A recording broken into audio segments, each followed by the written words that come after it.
Asalamu alaikum mpenzi msikilizaji wa channel yetu ya online. Leo hii nimetembelea kwenye kilimo cha viazi mviringo. Nimekutana na dada hapa, naweza kujieleza. Dada, unaitwa nani? Naitwa Zawadi.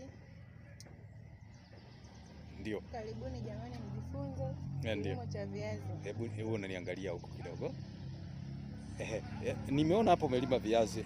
Viazi hivi vinaitwa viazi Ulaya au kwa jina jingine wanaita viazi mbatata. Wewe unazungumziaje kilimo hiki? Je, kina changamoto? Kuna changamoto yote tunakutana nayo kwenye kilimo hiki? Changamoto zipo, lakini hebu niangalie kwenye kamera kidogo. Ukizingatia ndio. Ukizingatia vitu vifuatavyo, unakutana na changamoto.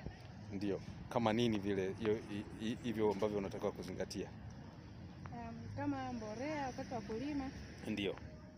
Na kupiga dawa kwa wakati. Ndio. Huwezi kupata changamoto yoyote.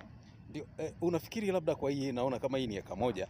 Nafikiri viazi kama hivi ni eka moja, ndugu mtazamaji, kama unavyoona vimestawi vizuri sana viazi. Unatumia, bila shaka unatumia mbolea organic inaitwa Baocha, lakini sasa umesema kwamba cha kuzingatia changamoto zake ni kwamba ukipata kama hivyo mbolea pamoja na viatilifu vingine, madawa pamoja na hivi, unafikiri unaweza kuvuna gunia ngapi kwa eka moja hii? Ni kama 180. 180. Ndugu mtazamaji, kama unavyoona kilimo online, pia ujifunze na wewe mtazamaji ambao unaangalia. Unachotakiwa wewe ni kusubscribe, kushare, kucomment na kulike ili na wengine waweze kujifunza. Asanteni, bye bye.